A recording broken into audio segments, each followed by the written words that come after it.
दोस्तों अगर आप चाहते हैं कि नया अकाउंट ओपन करवाना, वो भी जनधन अकाउंट जो कि यूनियन बैंक में ओपन कराना चाहते हैं, तो इस वीडियो को पूरा देखिएगा बिना स्किप किए, क्योंकि आज की इस वीडियो आपको बताने वाला हूं कैसे आप अपने यूनियन बैंक में जनधन अकाउंट ओपन करवा सकते हैं, कौन सा फॉर्म फिलअप करना पड़ेगा। जैसा कि आप लोग देख सकते हैं, ये हमारे पास यूनियन बैंक का जनधन अकाउंट ओपनिंग का फॉर्म है। इसी को भर के आपका जनधन अकाउंट ओपन हो जाएगा। जनधन अकाउंट ओपन कराने का बहुत सारा फायदा है दोस्तों। सबसे पहली बात, ये जीरो अकाउंट होता है, इसमें कोई भी चार्ज नहीं लगता है, मिनिमम बैलेंस चार्ज आपको नहीं देना पड़ता है, और सरकार का जो भी पैसा आता है जनधन अकाउंट में खास करके आता है, इसलिए जनधन अकाउंट ओपन कराना बहुत ही ज्यादा जरूरी है। तो कैसे आप जनधन अकाउंट ओपन करवा सकते हैं, चलिए इस फॉर्म को फिलअप करके आपको सिखाता हूं कि कैसे आपको इस फॉर्म को भरना है, साथ में आपको क्या क्या डॉक्यूमेंट लगेगा, कैसे आपका अकाउंट ओपन होगा, सब कुछ इस वीडियो में आपका डाउट क्लियर करने वाला हूं। चैनल पर पहली बार आए तो जरूर सब्सक्राइब कर लीजिएगा। चलिए दोस्तों ज्यादा देर नहीं करता, आज का वीडियो शुरू करते हैं। तो दोस्तों आप लोग देख सकते हैं, ये है यूनियन बैंक का जनधन अकाउंट जो कि खाता खोलने का फॉर्म है। इसको फिलअप करके आप अपना अकाउंट ओपन करवा सकते हैं। ठीक है, तो कैसे इसको भरना है चलिए मैं आपको बता देता हूँ। सबसे पहले आप देख सकते हैं लिखा है आवेदक का ब्यौरा, यानी कि एप्लीकेंट डिटेल्स आपको यहाँ पे डालना है। जिनके भी नाम से अकाउंट आपको ओपन कराना है उनका यहाँ पे डिटेल भरना है। जैसा कि मान लीजिए मैं अपना अकाउंट खुद का ओपन कराना चाहता हूँ, तो मैं यहाँ पे लिखूंगा सबसे पहले टाइटल में मिस्टर, अगर कोई लेडीज है तो मिसेज लिखेंगी। ठीक है, तो मैं अपना लिखूंगा मिस्टर। यहाँ पे लिखा है प्रथम नेम, मैं यहाँ पे मैं अपना नाम डालूंगा प्रथम नेम DEEPAK। ठीक है, मध्य नेम यानी कि मिडिल नेम मेरा कुछ भी नहीं है, लास्ट नेम मेरा है यादव, तो मैं यहाँ पे दीपक यादव डाल दूंगा। उसके बाद लिखा है पुत्र पुत्री पत्नी, यानी कि मैं यहाँ पे अपने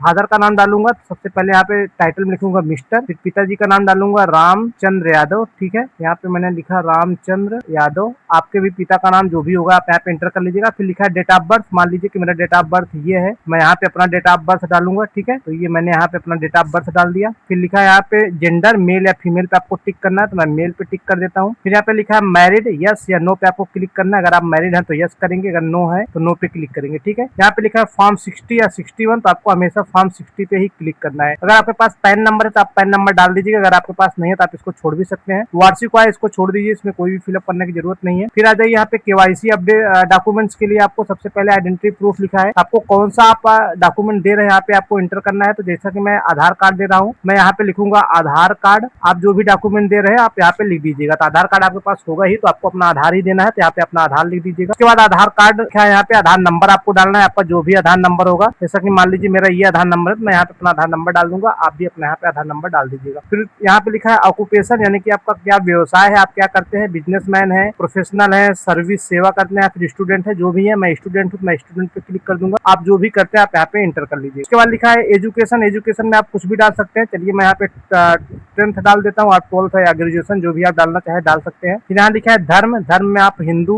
मैं हिंदू हूँ तो मैं यहाँ पे हिंदू लिख दूंगा, आप जो भी है आप यहाँ पे एंटर कर लीजिएगा। ठीक है, फिर दोस्तों आ जाइए यहाँ पे जाति यानी कि कास्ट आपको डालना है। जनरल है तो आप जनरल पे टिक करेंगे, अगर SC है तो SC पे, ST है तो ST, BC या OBC जो भी है, मैं OBC हूँ तो मैं यहाँ पे OBC पे टिक कर दूंगा। आपका जो भी कास्ट होगा आप यहाँ पे टिक कर लीजिएगा। उसके बाद ये सब छोड़ दीजिए। फिर यहाँ पे लिखा है विलेज, शहर, टाउन कोड लिखा है, इसको भी आप छोड़ सकते हैं। नगर सेंटर ये सब छोड़ दीजिए। उसके बाद आ जाइए यहाँ पे रेसिडेंट एड्रेस पे, आपको अपना एड्रेस डालना है। तो दोस्तों ये लिखा है मकान, हाउस नंबर लिखना है, तो आपको हाउस नंबर अगर आपको पता है तो डाल दीजिएगा, अदरवाइज इसको छोड़ सकते हैं, मैंने यहाँ गलती से डाल दिया।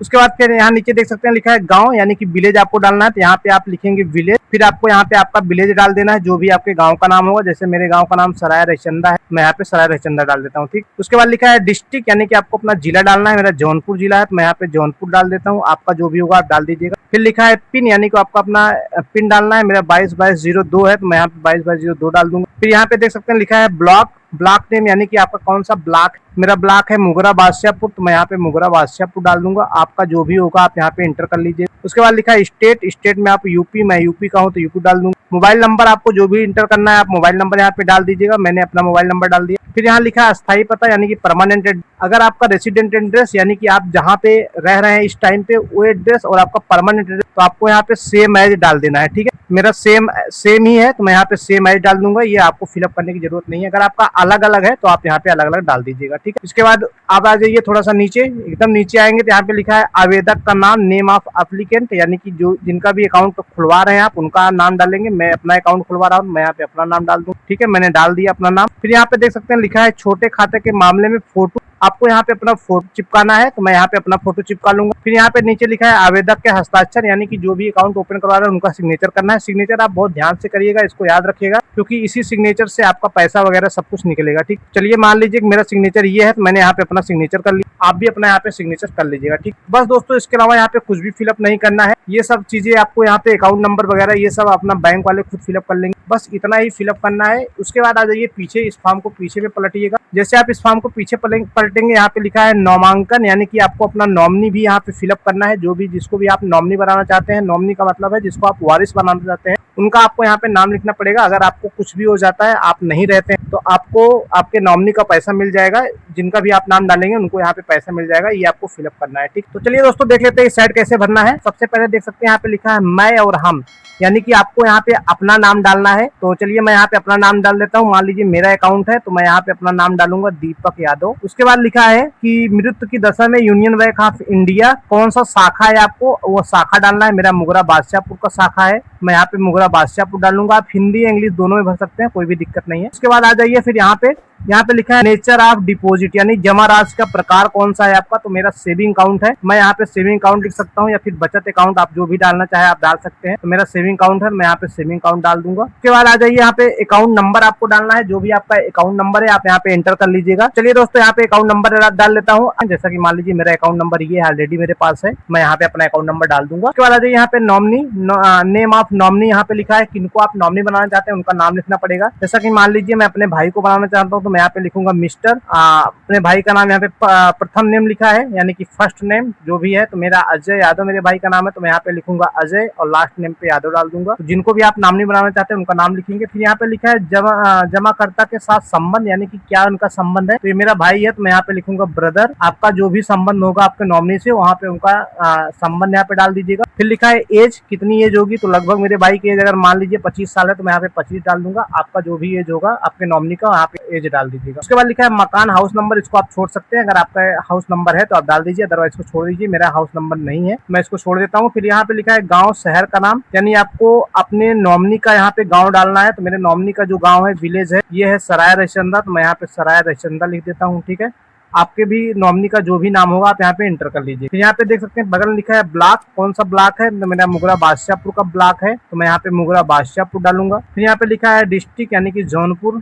मेरा जौनपुर, मेरे जो नॉमिनी है उनका जौनपुर जिला है, तो मैं यहाँ पे जौनपुर डाल दूंगा। स्टेट जो है यूपी है, तो यूपी डाल दूंगा। पिन कोड 222202 है, यहाँ पे मैं 222202 डाल दूंगा। यहाँ पे फोन नंबर, मोबाइल नंबर उनका अगर आपको पता है तो डाल दीजिए। तो चलिए मैं यहाँ पे मान लीजिए कि मेरे भाई का जो मोबाइल नंबर है ये है, तो मैं यहाँ पे मोबाइल नंबर डाल देता हूँ। उसके बाद दोस्तों आप लोग नीचे देख सकते हैं, यहाँ पे लिखा है चूंकि नामिती अभी आवश्यक है, यानी कि माइनर है, तब मैं नामिती की आवश्यकता के दौरान अपनी मृत्यु होने की दशा में नामिती की ओर से खाते की जमा राशि का भुगतान प्राप्त करने के लिए, यानी कि अगर आपने जिनको नॉमिनी बनाया है, जिनको अपना वारिस बनाया है, अगर उनकी एज 18 साल से कम है, तो आप किसी और का भी नाम यहाँ पे डाल सकते हैं। जैसे कि मान लीजिए जिनका 18 साल से कम एज है, उनके अगर आप गार्जियन का नाम डालना चाहते हैं, तो आप यहाँ पे उनके गार्जियन का नाम भी डाल सकते हैं, ताकि जब तक उनका 18 साल एज नहीं, अगर उससे पहले अगर आपकी मृत्यु हो जाती है, अगर खाता धारक का मृत्यु हो जाता है, तो उनको पैसा मिल जाएगा। ठीक है, तो फिलहाल मेरे जो भी नॉमिनी है उनका एज 25 साल है, तो मैं यहाँ पे कुछ भी फिलअप नहीं करूंगा, इसको छोड़ सकता हूँ। उसके बाद ये नीचे यहाँ पे लिखा है जमाकर्ता के हस्ताक्षर, यानी कि आपको अपना यहाँ पे सिग्नेचर डाल लेना है। जिनका भी अकाउंट है उनको अपना सिग्नेचर करना है। तो चलिए मैं मान लीजिए यहाँ पे अपना सिग्नेचर कर लेता हूँ। ठीक है, मेरा यहाँ पे सिग्नेचर हो गया। उसके बाद आ जाइए यहाँ पे डेट आपको डाल देना है, जिस डेट को आप इस फॉर्म को फिलअप करोगे। जैसा कि मान लीजिए मैं